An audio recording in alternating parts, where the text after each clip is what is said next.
चार साहिबजादे। चारों साहिबजादे की शहादत सिख धर्म में एक महत्वपूर्ण अंग है और उनकी शहादत को दिसंबर के महीने में बहुत ही दुख के साथ याद किया जाता है।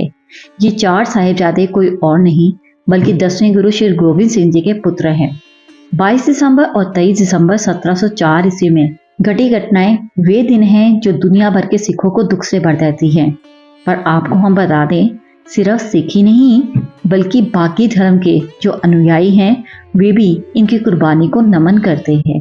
लेकिन ऐसी कौन सी घटना थी जो घटी और उसने इतिहास को हिलाकर रख दिया? जानने से पहले आपको चारों साहिबजादों के बारे में जानना जरूरी है। सबसे पहले हम बात करेंगे बाबा अजीत सिंह जी के बारे में, जिनका जन्म 7 जनवरी 1687 ईस्वी में अनंतपुर साहिब में हुआ। ये गुरु गोविंद सिंह जी के सबसे बड़े पुत्र थे। ये बचपन से ही शस्त्र विद्या और धनुष बाण चलाना जानते थे। बाबा अजीत सिंह जी ने अपनी छोटी उम्र में ही अपने पिता के साथ युद्ध में हिस्सा लेना शुरू कर दिया था और हमेशा युद्ध में अपनी बहादुरी ही दिखाई थी। एक बार गुरु गोविंद सिंह जी के दरबार में एक ब्राह्मण आया और उसने बताया कि उसकी पत्नी को पठान उठाकर ले गए हैं। उस समय बाबा अजीत सिंह जी ने उस ब्राह्मण को सही सलामत उनकी पत्नी को वापस लाने का वचन दिया और उन्होंने कुछ सिख सैनिकों के साथ रात के समय उन पठानों की बस्ती पर हमला बोल दिया और उन पठानों के चंगुल से उनकी पत्नी को सही सलामत छुड़वा दिया। अगले दिन उन पठानों को अनंतपुर ले जाया गया और उन्हें सजा दी गई। कुछ सालों के बाद अनंतपुर को सरहिंद और लाहौर के मुगल सैनिकों ने घेर लिया। घेराबंदी के दौरान शाही सेना के 2 दूतों को गुरु गोविंद सिंह के पास भेजा गया और कहा गया कि ये कोई मामूली सेना नहीं है, ये औरंगजेब की सेना है और आप ज्यादा देर तक इसका विरोध नहीं कर पाओगे और आप बादशाह औरंगजेब की बात मान लो और इस्लाम को कबूल कर लो। बाबा अजीत सिंह उस समय दरबार में ही थे। उन्हें ये सुनकर गुस्सा आया और उन्होंने उसी वक्त अपनी तलवार निकाल ली। ये देखकर दूत बिना कुछ बोले वहां से चले गए, पर उन्होंने अनंतपुर को अच्छे तरीके से घेर लिया। उस समय सिखों को बहुत सारी मुश्किलों का सामना करना पड़ा था। जब घेरा करने वाले थक गए तो उन्होंने गुरुजी के पास संदेश भेजा कि वे इस किले को खाली कर दें। आपको कोई भी नुकसान नहीं पहुंचाया जाएगा और आप जहां भी जाना चाहते हो आप सही से वहां जा सकते हो, आपको कोई भी नुकसान नहीं होगा। गुरुजी और उनके सिख ये सब जानते थे कि ये सब झूठ बोल रहे हैं, पर गुरु गोविंद सिंह जी की माता जी यानी माता गुजरी जी ने उन पर किला खाली करने का दबाव डाला। 20 दिसंबर 1704 ईस्वी को रात के समय किला खाली किया गया। जैसे ही किला खाली किया गया उसी समय मुगल सैनिक अपनी बात से बदल गए और उन्होंने गुरुजी के और उनके सैनिकों के ऊपर हमला बोल दिया। बाबा अजीत सिंह जी ने कुछ सिखों के साथ मिलकर उन्हें रोक के रखा, जबकि बाकी सभी सरसा नदी को पार कर रहे थे। जब सबने सरसा नदी को पार कर लिया तो बाबा अजीत सिंह जी ने भी अपने घोड़े को सरसा नदी में उतार दिया। यही वे जगह है जहां से परिवार बिछोड़ा हुआ था और आपको बता दें, इस जगह पर गुरुजी की याद में गुरुद्वारा परिवार बिछोड़ा बनाया गया है। अब गुरु साहिब जी 2 बड़े साहिबजादे 5 प्यारे 40 सिखों के साथ चमकौर की ओर बढ़े और 25 दिसंबर की दोपहर को वे वहां पहुंचे। मुगल सैनिक उनका पीछा कर रहे थे। अब जहां गुरुजी जाके रुके थे उस जगह पर मुगलों ने फिर से घेर लिया और उन पर हमला कर दिया। अब हर बार 5 सिखों का जत्था बाहर जाता और बहुत बहादुरी के साथ उन्हें रोकने की कोशिश करता, पर जब तक वे उन्हें रोक सकते थे तब तक उन्होंने रोका। उसके बाद उन्हें मार दिया गया। फिर 5 सिखों का जत्था और आगे बढ़ा। कुछ समय के बाद बाबा अजीत सिंह जी ने दुश्मनों का मुकाबला करने की अनुमति मांगी। उन्होंने अपने पिता यानी गुरु गोविंद सिंह जी से कहा, पिताजी मेरा नाम अजीत है, मुझसे कोई भी जीत नहीं सकता। अगर कोई जीत भी गया ना तो मैं ना तो रणभूमि से भागूंगा और ना ही जिंदा वापस आऊंगा। उस समय बाबा अजीत सिंह जी की उम्र सिर्फ 18 वर्ष की ही थी। अब गुरु गोविंद सिंह जी ये जानते थे कि आगे क्या होने वाला है, पर उन्होंने आखिरी बार अपने पुत्रों को गले लगाया और युद्ध में भेज दिया। अब बाबा अजीत सिंह जी 5 सिखों के साथ किले से बाहर निकले। सबसे पहले उन्होंने दुश्मनों पर वानों की वर्षा की। जब वान खत्म हो गए तो उन्होंने अपने बाले से दुश्मनों पर हमला किया। अब वे घायल हो चुके थे, पर तब भी वे लड़ते रहे। बाबा अजीत सिंह जी ने जब अपना बाला एक मुगल सैनिक पर मारा तो उस समय उस सैनिक ने स्टील का कवच पहन रखा था, तो वे बाला उस कवच में फंस गया। बाबा अजीत सिंह जी ने उस बाले को निकालने की बहुत कोशिश की, पर उस बाले के 2 टुकड़े हो गए। अब उन्होंने तलवार के साथ हमला करना शुरू किया, पर अब वे मुगल सेना के वारों से बच ना पाए और गिर गए और वहीं पर शहीद हो गए। गुरु गोविंद सिंह जी किले की छत से ये सब कुछ देख रहे थे और वे अपने बेटे की बहादुरी को देखकर बहुत खुश भी थे। अब हम बात करेंगे बाबा जुझार सिंह जी की। बाबा जुझार सिंह जी गुरु गोविंद सिंह जी के छोटे बेटे थे। उन्होंने देखा कि उनका बड़ा भाई किस तरीके से आखिरी सांस तक लड़ते रहे हैं। अब बाबा अजीत सिंह जी की शहीदी के बाद बाबा जुझार सिंह जी भी अपने पिता के आगे हाथ जोड़कर खड़े हो गए और कहने लगे, जी मानता हाँ कि मैं तलवारबाजी विच पूरा निपुण नहीं, पर अनजान इन्ना भी नहीं कि 8-10 ਨੂੰ मार के मरना सका। गुरुजी ने जब उनके मुंह से इतने बड़े शब्द सुने तो उन्होंने बाबा जुझार सिंह जी को गले लगा लिया और उन्हें एक तलवार और एक ढाल दी। उन्होंने बाबा जुझार सिंह जी की पगड़ी पर एक कलगी भी लगाई, जिस तरह एक दूल्हे की पगड़ी हो। पर गुरुजी ने कहा, मेरे प्यारे पुत्र, अब इस जीवन देने वाली मौत को गले लगा लो। मैं यहाँ कुछ समय के लिए ही हूँ। अब हम अपने असली घर जाकर मिलेंगे। जाओ, वहां जाकर मेरा इंतजार करना।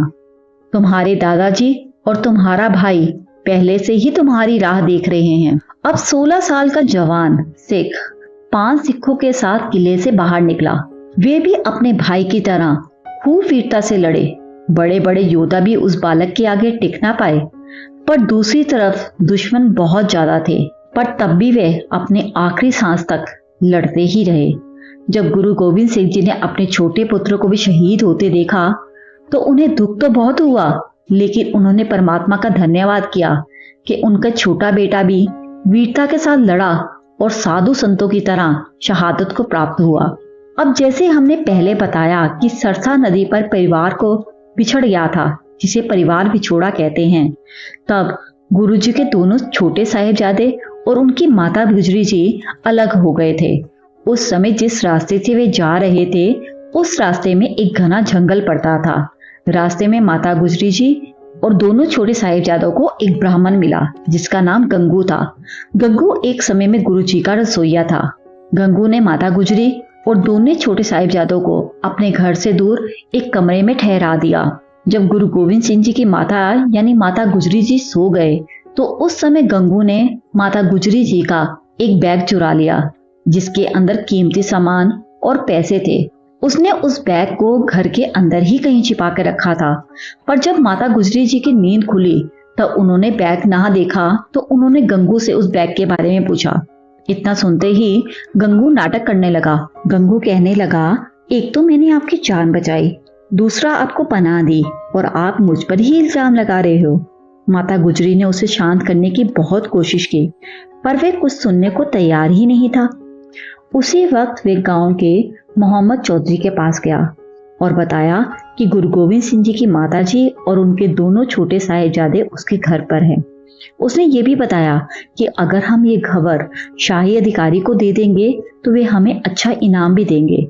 वे उसी पल शाही अधिकारी के पास गया और सारी खबर दे दी।